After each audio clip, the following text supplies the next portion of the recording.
Kumusta mga kamoto? Change oil ulit tayo. 700 ml nga pala ang laman nito. Mali yung sabi ko dun sa isang vlog ko eh. Ang nasabi ko eh 800 ml. Sensya na, tao lang.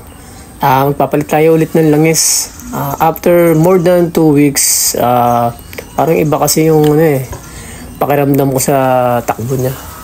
So babalik tayo dito sa Shell Advance. Yan. 800 ml to. 10W40. Yan. Hindi natin ginagamit.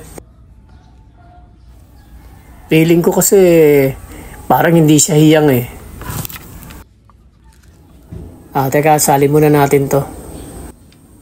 Ayun nag-change oil na naman tayo ng walang embudo. Ayun, tumulo na.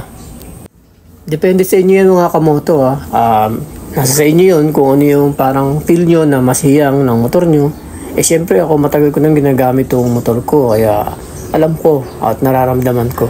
Kaya no offense dun sa mga kamoto natin na naka 2-stroke, whether ang ginagamit nyo ay Delo or kung ano man yun sa tingin nyo maganda or hiyang ng motor nyo, goods na yun.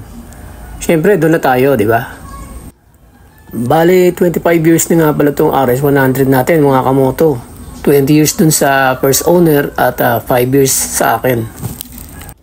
Sobrang laking pakinabang sa akin ito.